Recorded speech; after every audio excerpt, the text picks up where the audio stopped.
This one coming from EG. Voice 2 did nothing wrong. Telltale, do you play any instruments other than the guitar? No, I don't really. I played the piano for a while when I was younger. My whole family is like super into musical instruments. My great uncle owned a fife company for a while and a bunch of stuff. Like they all play like a billion instruments, the saxophone and the flute and just everything. My mom plays the violin. I played the violin for a while too, but it's not for me. Anyway, guitar is really all I've kept up with over the years. And honestly, I barely kept up with the guitar. I have one in the back. I've been playing the guitar for the pre-show in Discord a little bit. And that's why they were asking probably. This one's from Glenn. Where do you draw the line on whistleblowers? Should all be protected, or are there some that need to be punished for what they did, how they leaked it? It depends heavily on how. Oh man, it's so complicated. It's really hard to say. Generally, I say if they're revealing something that the government did wrong or that somebody did wrong, it should be revealed and they should be protected for it. If they did it in such a way that it would harm the country, like actively handing the information to Russia, for example, or something like that, then I'd have to think about it. But honestly, like Edward Snowden was quote unquote the most controversial example of a whistleblower who was kind of crucified for what he did. But I really think what he did was the right thing. I think he did the right thing. And he paid the price for it too. He can never come back to the U.S. It's a complicated line to walk. As the famous judge said about pornography, I'll know it when I see it. I forget who said that. By the way, I got a bunch of super chats. Let me just touch on these super chats real quick. We have little faith. On this, the eve of the 69th podcast, we, the Church of the Second Voice, are here to declare, in accordance with the articles of Bite Me, that Voice 2 did nothing wrong. I'll just keep going down them and I'll respond to the claims in a minute. Song C. Happy 69th podcast. Omega Riley. Just going to send it out early. Couldn't do the $69 donation like I'd planned, but I hope this will suffice. All right, that works. I'm totally happy with that one. We love you, Telltale. Voice 2 has your back, even if you hate us. You could have done $6.90. That could have worked. I appreciate that. We have little faith. Have you ever thought of putting your tattoos on merch? They would look awesome on t-shirts. Yeah, that would be cool. Maybe I should. Of course, some of the tattoos are like copyrighted works, and I can put them on my skin, but I can't legally sell something with the image. So before I move forward, let me just show you guys some of the tattoos that I have. This one says Unbreakable. I got that in response to being an ex-Jehovah's Witness, largely. I feel like it was really, really meaningful. Like, I've been through an awful lot, and I'm still here. They have not broken me. I'm still alive, and I'm still fighting, and I will never give up. So that's what that one means. And then I also have it's upside down. I can't really show it upright, but it says cursed, and it's a 666 tattoo, so you guys can kind of make out the 666 there. I also have a Tool tattoo on my back. It says, it's just one of the Tool eyes, but underneath it, I haven't done this yet. I would like to get the words tattooed on that say, "It's not enough, I need more, nothing seems to satisfy, I don't want it, I just need it, to breathe, to feel, to know I'm alive." And then I have one half of a perfect circle tattoo on my arm here. My daughter's mom has the other half. We were split up when we got the matching tattoos, I guess you could say. But it was, we're still good friends. And so it was meaningful for that reason. And then finally, I have Kylie's name tattooed on my arm. There you go. Those are my tattoos. Those are all of them. This one, the cursed one, the 666, that belongs to a band called Deicide. I can't put that on a shirt legally. Unbreakable, I could put on a shirt. The other one on my back, the Tool one, I can't put that on a shirt either. That's also copyrighted. So anyway, those are my tattoos. Maybe I'll put Unbreakable on a shirt. Maybe that'd be cool. So I got more super chats. Let's see. Voice 2 did nothing wrong, sent $2. I will get to these claims in a minute. Omega Riley. Oh yeah, y'all gotta like the podcast too, y'all. It's a lot of y'alls. And then we have little faith. I'm starting a conspiracy theory that Telltale owns like 5 shirts. Evidence, every video I've ever seen of him has the same shirt, presumably. No, I have a whole bunch of white shirts, just plain old V-neck white shirts, like a billion of them. And then I have a whole bunch of button-up shirts. And then I have a lot of black shirts and stuff.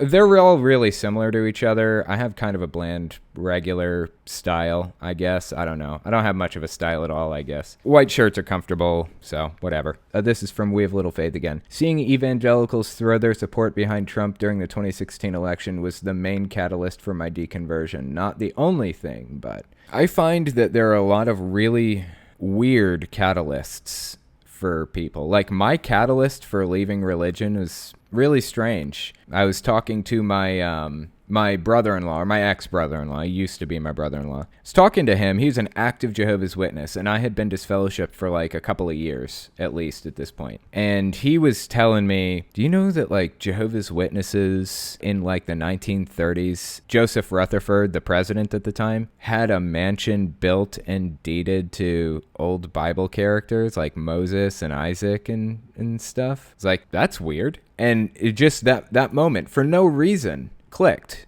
It just made me realize that Jehovah's Witnesses are equally as full of shit as every other religion out there. And of course, I grew up learning how full of shit other religions were. So that's all it took to push me over the edge. I was like, this is bullshit. And I just never looked back. So that I kind of defaulted to not believing in any religions as a result of that. I defaulted to atheist after leaving Jehovah's Witnesses. Let's see here. Voice 2 did nothing wrong. Sent $2.69. Voice 2 did nothing wrong. Yes, it did. Just another account, $3.99. What do you think of Andrew Yang? That's a really, really good question. Let me address the Voice 2 did nothing wrong bit first. Last week on the podcast, I was in the pre-show. I was talking to some people in one of the channels, and I was like, I'm going to go use the bathroom. I'll be back in a minute. Nobody leave. I'm counting. There were 16 people. So I stand up from my chair, and I see 15 people. One of them left. As I left, a bunch of people left the special events voice channel and went to voice 2 to talk while I was in the bathroom. And I got back and saw like 2 people in the special events channel. Potato and Wombat, I think, was one of the people who remained. So in solidarity, thank you. I appreciate that. But everybody who went to voice 2 is dead to me. No, I'm playing. But in all seriousness, that's what the meme is. That's what it's all about. Oh, Potato and Wombat admitting they bounce between both. Yeah. You guys.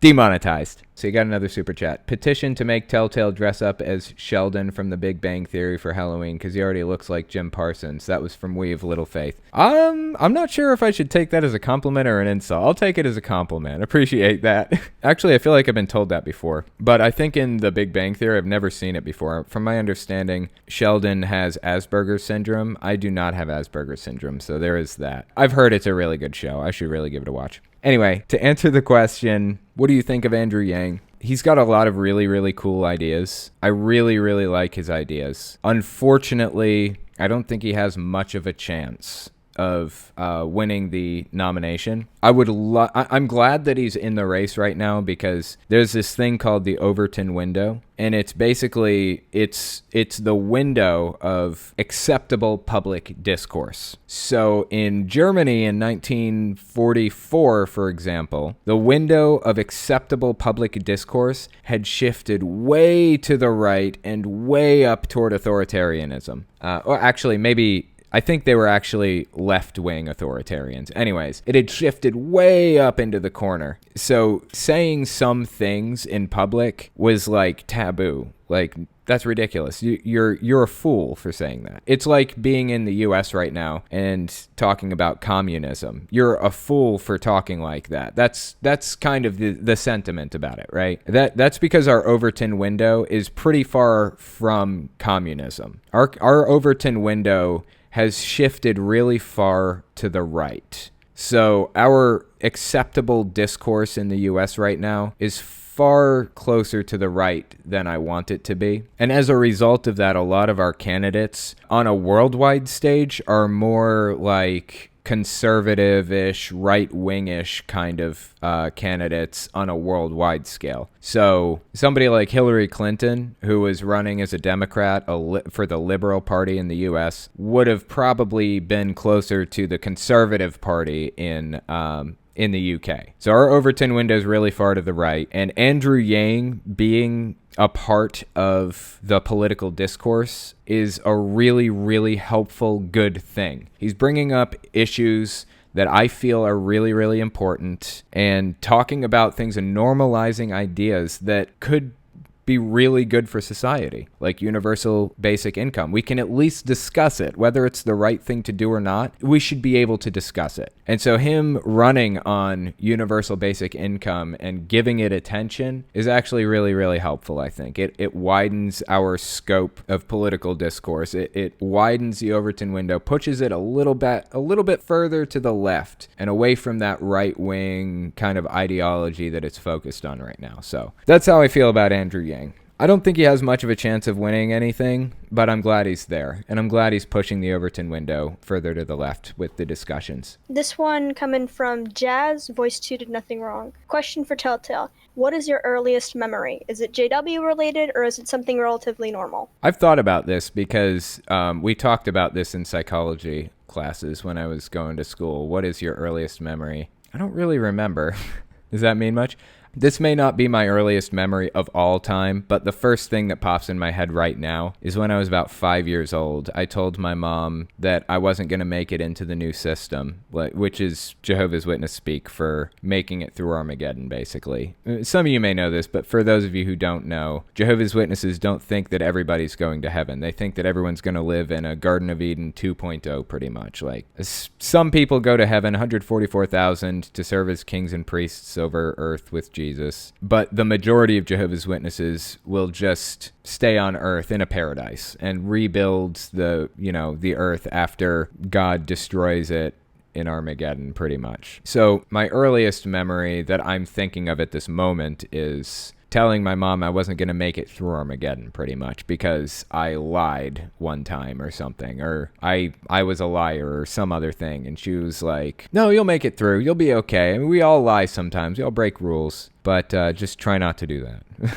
So that's the first lesson I can think of, or I'm sorry, that's the first memory I can think of at the moment. Also, I just got another super chat from Glenn. Will you ever post fan art on your vids again? Telltale, you're totally tubular. Your channel is getting better and better. Appreciate that. I may. The fan art thing is actually really popular. I should do that. It was just really, really time-consuming and difficult to catalog the artwork. I can save it to my drive and I scroll through it every now and then. I have like thousands of pieces of artwork from people, and I love looking through it. Like sometimes I'll just sit there and I'll just scroll through the artwork, But cataloging it, naming it, creating the names, linking the names to the files and things like that is a very time-consuming, difficult process. So that's kind of why I stopped. It was taking up like hours and hours of time to do it properly. So maybe I will do that again. It was pretty cool. I liked doing it. We have Little Faith again. What's your favorite dog breed? I like Labradoodles. No, I'm just kidding. I like Labs. Black Labs, I guess, are pretty cool. I haven't really thought about it. I really prefer cats because they're lower maintenance. They're easier. If you like what I do and you want to make sure I can continue to do it, you can support me in a few ways. First, you can support me on Patreon. That's probably the best way. But if you want to get something back for your support, you can check out my Teespring. I'm trying to make a shirt design for every cult I've covered. I haven't gotten every one, but I'm working on it. So check it out and see if your cult is up there. Second, you can support me by checking out my game shop. I sell controller, cartridge, and game box stands for every system from the original Nintendo and Sega Game Gear to the Xbox One and Nintendo Switch. So give that a look too. And finally, if you want to support me in some way other than monetarily, you can check out my other YouTube channels. I have a retro game channel where I answer questions like, why does Shy Guy have a mask? And why are CRT TVs the best way to play retro games? I also have the podcast where I talk about stuff I don't feel I can say on a monetized channel. And finally, I have my main channel where I talk about cults. I wish I didn't have to worry about dancing around subjects carefully in the first place, but I chose to do this as a full-time job, so unfortunately I rely on YouTube's AdSense and on the support of patrons to continue doing the work I do. Anyways, check me out in all those places if you haven't already. Thanks for listening, guys.